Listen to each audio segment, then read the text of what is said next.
months had passed. After returning empty-handed from that quiet town in Pennsylvania, Thomas had buried himself entirely in the archives and streets of New York. By day, he wrestled with typewriter keys at the newspaper desk. By night, in the lonely streets of the city, he searched for the woman whose heart he had left behind in that train carriage. There were two separate puzzles at hand: that mysterious young Sophia who had fled from Pennsylvania, and that melancholic stranger lost in the streets of New York. For Thomas, both were separate wounds, separate searches. After days of exhausting and fruitless tracking, on another late afternoon, when hope was running dry, Thomas dragged his feet and turned into one of the side streets. A faded theater poster, affixed to the wall with its edges curled by the wind, caught his eye. The portrait on the poster was identical to the face in the steamy window of the carriage. Sophia, he had found her. But he didn't go and knock on the door. Instead of rushing in at that moment, he crossed over to the rundown street cafe opposite the theater and sat at a corner table that the ugly truth behind glittering worlds had finally dropped its mask. On the very first day, Sophia stepped into this massive metropolis with pure and clean dreams brought from the town. She had been on the radar of the dark pimps of the back alleys, those ruthless men hunting lonely young women whose eyes shone with hope, had handed her a false employment contract that stroked her ego. Yet those papers they made her sign were not contracts at all, but execution nooses placed around her neck. They had trapped Sophia with debt notes, plotting a ruthless scheme to work her like a slave in this underground swamp and completely destroy her soul the moment Sophia realized she was trapped and saw the sly grins of the men around her. Her blood ran cold. She attempted to escape. At the very last second, forcing one of the doors with all her might, she burst outside. She was terribly frightened, exhausted, upset, and feeling sick, actually. Thomas had searched the streets for days without success to find that mysterious woman whose path had crossed his on the train. However, fate had woven its web. On a cold and rainy night, Sophia collapsed in the middle of the street, heavily ill, and was spotted by Jimmy, a young street kid who never left Thomas's side while he gathered news and could slip into narrow alleys adults couldn't enter. Jimmy immediately brought the news to Thomas, and without a single moment of hesitation, Thomas scooped the young woman into his arms and rushed her to the hospital. Thomas, who waited by her bedside in the hospital room for days to ensure her recovery, finally learned in that hospital room that the young woman was indeed Sophia, the melancholic passenger from the train. When she recovered, she started singing at another cafe. Occasionally, due to her contract obligations, she had to return to that disgusting old theater venue in the evenings. The only safe haven for Sophia there was old Madame Rosa, having spent years toasting on the stage and battered by the blows of life. This elderly woman was the only safe harbor who held Sophia's trembling hands affectionately, fixed her hair, and served her a warm cup of herbal tea whenever she was scared. When Sophia fled from the loan sharks and took refuge backstage, Madame Rosa would hug her tight and whisper these words: "Don't be afraid, child. No matter how fiercely the storms of this world blow, your old Rosa is always here by your side. You just need to know how to stay on your feet." After Sophia recovered, Thomas would come to the place where she sang, listening to her with adoration and becoming completely enchanted. In the evening, he would head to the theater grounds to support her like a fan. Meanwhile, Thomas began investigating and inquiring into these circumstances with Jimmy's help. He spoke with everyone, asked questions, and gathered information.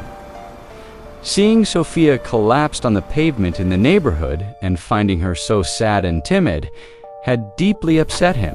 Although this young lady carried the smile of spring blossoms on her face, she had started this land already tired and melancholic. This world shouldn't have brought anything more upon her. Thomas tried to stay around Sophia without disturbing her. As the days passed following these events, the distances between them gradually began to shrink. When Thomas wanted to walk together in the street or around the theater, Sophia would say, "Not today, I have things to do in the early days." But the next day, she couldn't remain stern against the persistent Thomas. Step by step, she leaned toward him. It was as if even the insides of her eyes were smiling.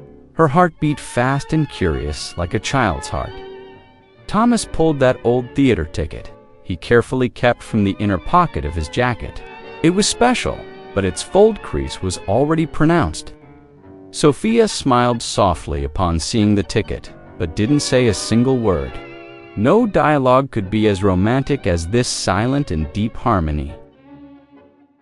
The investigation had evolved from a dry pile of documents into a breathtaking night hunt. While Thomas was struggling with his typewriter at the desk, that urgent knock that cut through the sound of rain beating against the roofs outside was heard. The door was being pounded rapidly with wooden fists, panting. Jimmy burst inside, water dripping from the hems of his coat as he rushed to the front of Thomas's desk. "Mr. Walker, I swear they're not sleeping. There's a shipment at the harbor. They're loading large iron crates onto ships. And that head loan shark behind them is right now at the harbor master's office." This small cinematic moment impelled Thomas to act instantly, without a second thought. There was no time to waste with wrong addresses. With the fresh intelligence brought by Jimmy, they rushed to the dark. Abandoned warehouse on the wharf dot. As they advanced between the warehouses, muffled shouts rose from inside. A man burst out through the door with all his might. He was covered in blood. His jacket was torn, his breath caught. Two burly men were running behind him. After a few steps, the man stumbled and fell to the ground. Thomas ran without a second thought. He lifted the man by the arm. "Thomas." "Can you walk?" The man nodded with difficulty. Jimmy whispered immediately. "This way, the back alley." The three plunged into the dark side street. Even though the loan sharks chased them, they lost their tracks in the narrow streets. A few minutes later, they had taken refuge behind the back of an old freight truck. The man was out of breath. He wiped the blood on his face with his sleeve. Thomas offered his handkerchief from his pocket. The man stared at the handkerchief for a long time. Then he took it. Silence. The first two was the man. "Why?" Thomas didn't understand. "Thomas." "Why what?" "Why did you save me?" Thomas shrugged. "Because you don't look like someone who deserves to be killed." Arthur laughed bitterly. "You don't know me." Thomas. "I don't. And to know you, you have to stay alive." Arthur looked closely at Thomas's face for the first time. "Arthur."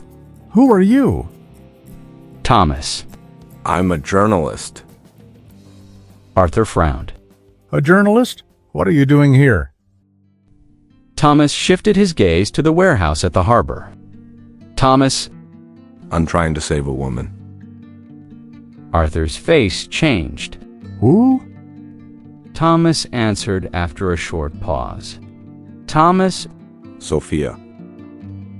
Arthur took a deep breath. He lowered his head. "So, someone finally came for her." Thomas was surprised. "You know her?" Arthur nodded. 4 years. Nobody knows what that girl has suffered from these people." Thomas asked carefully. "Thomas?" "Were you working for them too?" Arthur closed his eyes. "I was forced to. I used to be an actor. When the stages closed, I got into debt. I couldn't pay my debt. They sat me down at their accounting desks. I've been writing their dirty deeds for years." Thomas listened silently. Arthur continued. Today, I tried to run away. I got caught. I thought I would never get out again. Thomas asked slowly. Is there anything that can stop them? Arthur didn't answer. He ripped the inner lining of his jacket. He pulled out a small leather-bound notebook sewn inside. He was holding it tightly with both hands. Arthur, I've been hiding this for 6 months. Names, debts, bribes. It's all here. Thomas looked at the notebook, then at Arthur. Thomas.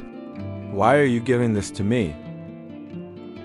Arthur looked into the distance. Mist was rising heavily over the harbor. He didn't speak for a while. Then he smiled silently. Arthur? Because I'm tired of being afraid, and of Sophia living in fear. Thomas said nothing. Arthur handed over the notebook. Arthur. If someone can truly save her, I suppose it's you, Mr. Walker. Thomas took the notebook. For the first time, he held real hope in his hands. Equipped with this live witness and documents, Thomas knocked directly on the door of the police station. With a shock raid conducted at dawn, the entire gang of loan sharks plaguing the area was busted and dismantled. We sincerely hope you have wholeheartedly enjoyed this chapter of our miniseries, where we recreate the captivating and melancholic atmosphere of classical Hollywood through the spirits of James Stewart and Marilyn Monroe. From a faded poster on a forgotten street to the shadows of a midnight harbor, tonight's journey reminded us that hope often arrives disguised as courage, and that even in the darkest corners of the city, there are still hearts willing to fight for one another.